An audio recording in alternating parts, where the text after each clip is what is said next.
Okay, good evening, everyone. Sorry for the delay. We are going to start now the community meeting. I welcome everyone, for those which are here present and the ones which are watching us online. I'm going to introduce myself. I'm Juan Antonio Guao, currently Vice Chair of the Board. I'm stepping in place of Fadzai Muzoroawe, what she was not able to be here tonight with us. And I hand over to my other colleagues here, which will be some of them potentially answering your questions if there is any. I start with Derek maybe first.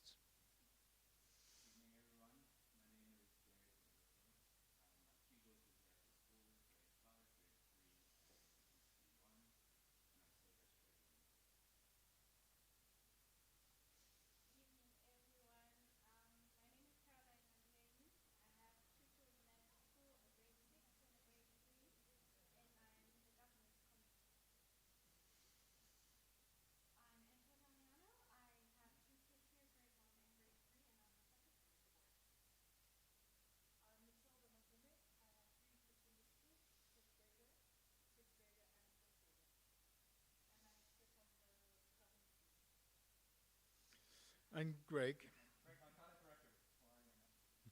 Thank you, Greg. So, as you can see in the agenda, we are going to cover these points. Let's not lose too much time, and let's move on to point number 3, which is the finance reports.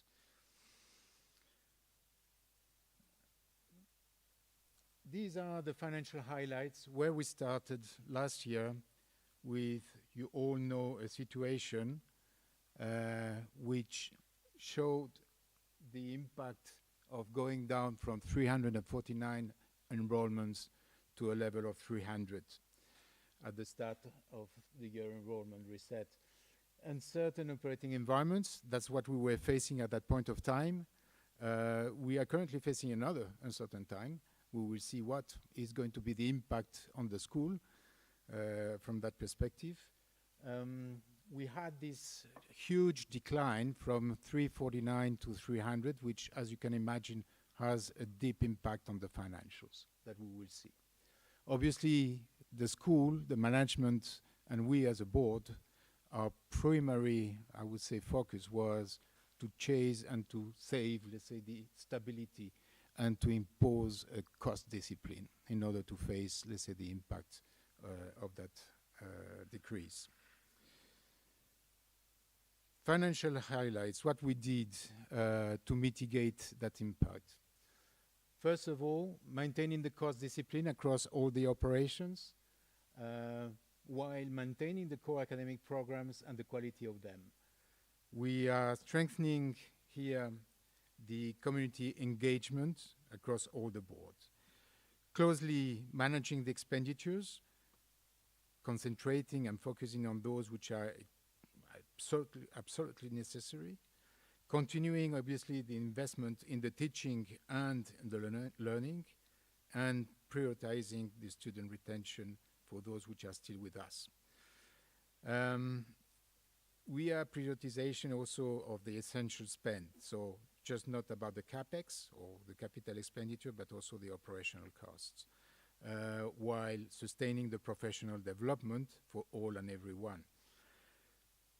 We have been enhancing the marketing and the outreach in order to compensate and to look for further enrollment in other areas. And this has given, let's say, very positive results this year, and we will see that. In terms of financial highlights, where we are now, we budgeted for 300 students beginning of the year. The current enrollment is 330, which is a great improvement compared to what was budgeted. This has allowed us to reduce the deficit we had budgeted of $1.9 million down to $1.5 million. So great improvement, but there is still a lot room to go for in order to achieve, let's say, a break-even situation. Break-even, to give you an idea, and we will see that later on in another slide, is $360 students in the school.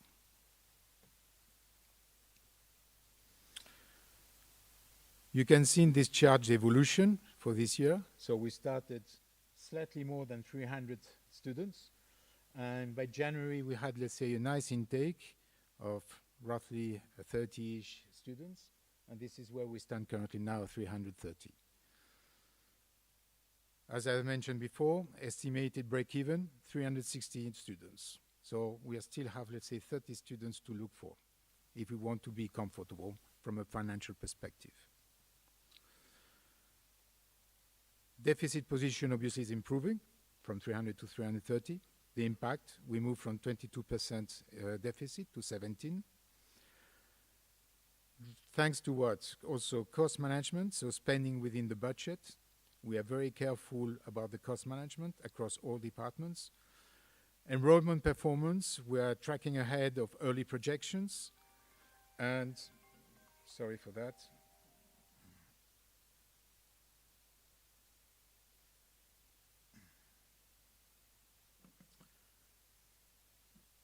The outlook, the enrollment trend is still uncertain, but management closely monitoring. Uncertain because we don't know. We don't have the crystal ball, obviously. Situation in the world is very unstable, we can say the least. We don't know yet what might be, let's say, the coming impacts coming on us. But surely what we do know is that the number of students are not going to rain from the sky by nothing. So we have to chase every single student which is out there to convince them and their parents to join our magnificent community. Budget highlights for next year. We are planning an improvement in terms of, let's say, the enrollment. Still prudent. We are talking about 335 versus 330. We believe this is the right way to do at that stage. Anything which will be above that number will be obviously positive for us in terms of, let's say, reducing the amount of the deficit. The financial performance is improving relative to the initial projections. We will continue our focus on retention and the selective growth, and the enrollment obviously remains a key driver of the financial sustainability. Budget highlights. After last year impact, you probably noticed, I'm sure you noticed, that tuitions didn't increase. Unfortunately, we have to take an increase this year because in the meantime, inflation is there. So our cost is increasing by natural inflation, and we have to recover some of that increase that we have last year, plus the one which is forecasted for next year. So we believe, we as a board, that a 3% increase in tuition is a reasonable amount. We are closing the gap, but we understand that we cannot move at the level, at the pace of the inflation currently now. Still, and nevertheless, this is, let's say, an increase. In terms of the budget highlights, just to understand the operating expenditures, as you can imagine, 67% of our overall cost expenditure is staff related, which is no surprise from that spending. The remaining spending supports the facilities, the academics, and the operations. These are the smallest percentages that you can see in the graph. Obviously, the key message here is the management continues to focus on the cost discipline while maintaining the program quality. This is, let's say, the delicate balance that we have to find. In terms of the budget highlights and CapEx being the capital expenditures that we have for next year in terms of budget, we have 150,000 USD planned for IT equipment, roughly the same amount for school bus. Unfortunately, we are facing a situation here where regulation is changing and our current bus, let's say, are not matching, let's say, that regulation, so we need to invest there. Student experience, so we are continuing our improvement of, let's say, our sports facilities here with 100,000 for the gym floor. And on the pack that most or some of you may have been experiencing these last few days with, let's say, the choir festival taking place. We are going to improve also the sound system which is in place there. And some other expenditures in the elementary school and furniture and fittings of roughly 86 and 80,000 USD. Just to note, the overall capital expenditure is around 750,000. So here I'm just showing, let's say, the main or the key elements of capital expenditure taking place for next year. So looking ahead, what we've said, enrollment is and remains a key financial driver for the school. So we need to strengthen our enrollment and retention. External environment remains uncertain, that we know, and we need for that, since we cannot influence, let's say, the external environment, what we can do ourselves is to maintain the discipline and the cost management. To continue the focus on cost management, as I just said, and investing in teaching, learning, and facilities. So our focus is simple. Stability and sustainability is the next point. That finished my short finance report. Is there any particular question on the subject? Yeah. Hi, my name is Jason. Question on the proposed tuition increase and the students. So you said that you needed 360 students to break even. Was that with the increase in tuition or before the increase in tuition? With increased. So with the increase in tuition at 3%, we still need to find 30 kids to break even. Since you're proposing a tuition increase that's less than inflation, and you didn't have any tuition increase the previous year, which also had inflation, we're digging a pretty serious hole for ourselves if we don't at least keep up with inflation. I find it hard to believe that we're only asking for a 3% increase. Mm-hmm. I think we're putting the school in the future in a difficult financial situation with such a modest increase, especially if we don't find 30 more kids. Mm-hmm. And the fact that we have a 1.5 million budget deficit this year. I'm a little surprised. Understand? Sorry, Wayne. Okay, sorry. So the question was basically why only a 3% when inflation is higher, correct?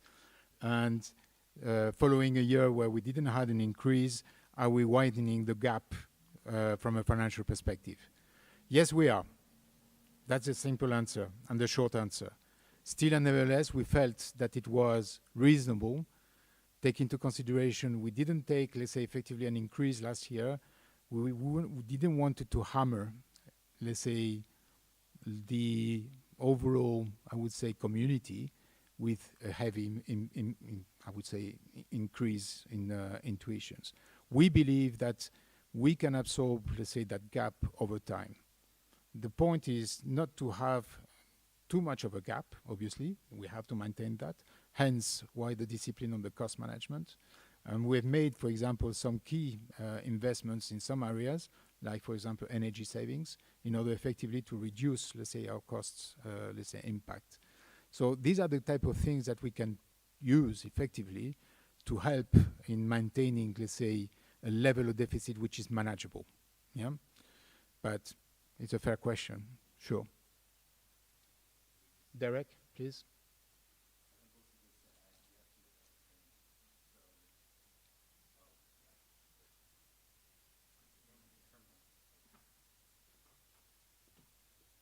So I think it's also important to look at the trending.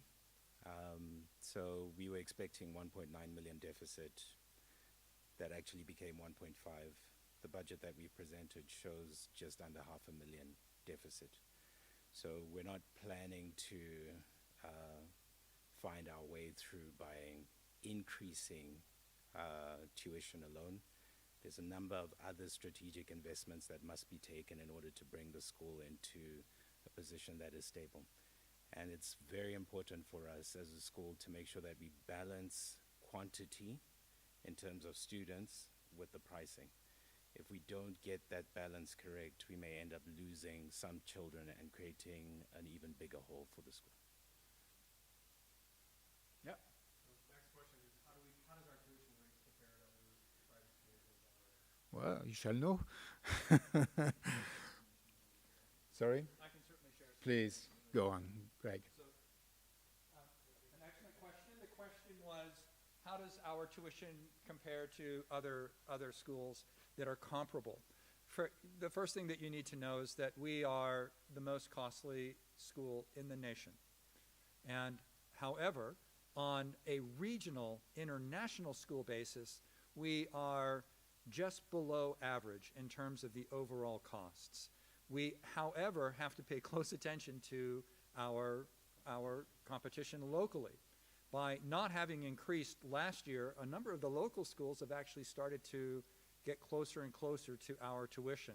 So they're catching up with us, which makes us more competitive, ultimately. Nevertheless, one of the things that I would say is that there is a lag time between the immediate loss of all of those students last year. This time last year, our community was reeling with the loss of USAID and the departure of our wonderful friends and colleagues and children. Some schools can cut teachers immediately.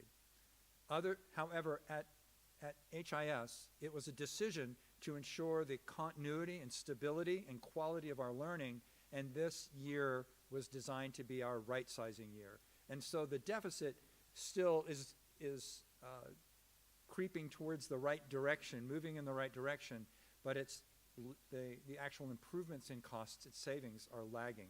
And you'll see our approach to that forthcoming. But excellent questions altogether. Thank you. Yes, please.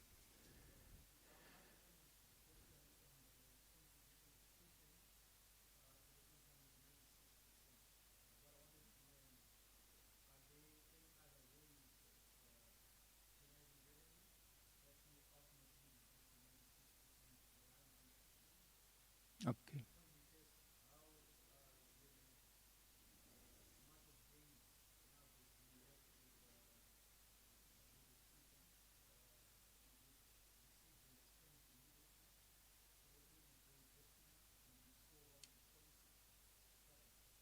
Okay. So the question basically is the current tuition is showing 96% impact on the revenue of the school. Is there any other, let's say, streams of revenue that we may think of, correct? That was a question. And can you finish, let's say, the second part of your questioning was? And the investment policy.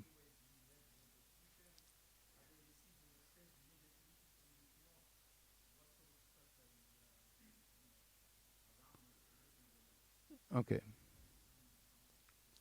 I'll give you a quick short answer now, and I will ask Greg potentially to elaborate if he feels so.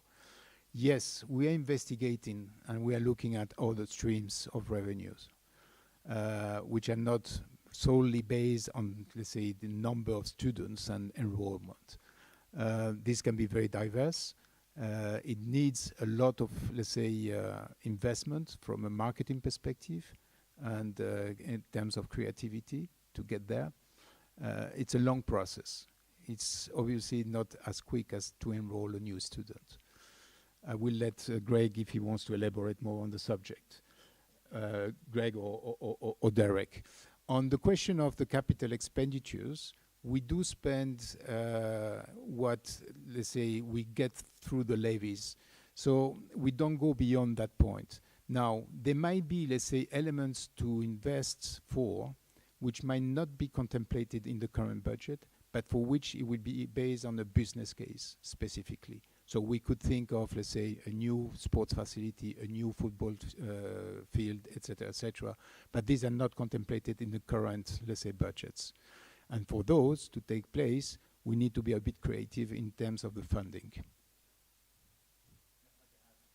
Please.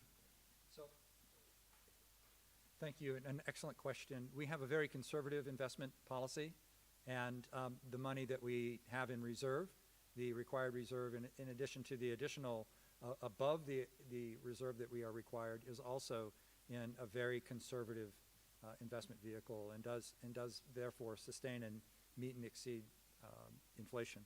Having said that, and looking at multiple streams of revenue, it's critical that we as a school look at sustainable means by which to do so. And this is something that the board has as part of the strategic plan. They have 3 accelerators. One is a long-range facilities plan, and one is sustainable financial planning. And so it's very much prominent in the deliberations at the board about how we can make our very best use of those investments in order to ensure that moving forward, our ability to buffer the accordion shape of our enrollment through multiple streams of revenue and through a very conservative approach. I'll give you a quick example. We placed a solar power station on this building, and last year we kept having power outages, and our solar would run out of energy and we would have to run the generator. Last year we ran the generator over 120 days. It costs hundreds of dollars a day to run that generator. This year we've only run it 3 times because the power station here sustains us through the loss of our ZESA. So that was a sustainable financial decision with a sustainable perspective for energy independence. And so the board is really focused on ways to look for that. Moving forward, there's a number of things that we're looking at now that are in place, that are moving forward. Modified diploma is one where we can provide a wider course curriculum program for students with a broader range of needs, students that we would otherwise have to turn away because we don't have resources. We've now begun the implementation of that, and that's an additional 10 to 15 students that we otherwise weren't able to bring into school. And so you'll see that on our website. We'll be advertising that shortly, and we have a coordinator in place that's actually doing the heavy lift on developing a brilliant program for that. Another is scholarship. We currently have 8 scholarship students, and we've asked the question, why don't we have corporates help support us in that? And a fundraiser to help support our scholarship students would be in the place of a full tuition fee paying student. And so by looking to different avenues of support, we can actually supplement our current arrangements for our students as well as our broader range of boldly diverse community students in our modified diploma program to bring in between 10 and 18 more tuitions. So these are the sorts of things that we're planning for next year, and look for that because we'll invite you to the fundraiser along with your corporates to help support our efforts to do so. Thank you. Thank you, Greg. Derek, you want to add anything? Everything is covered. Okay, so these are just some examples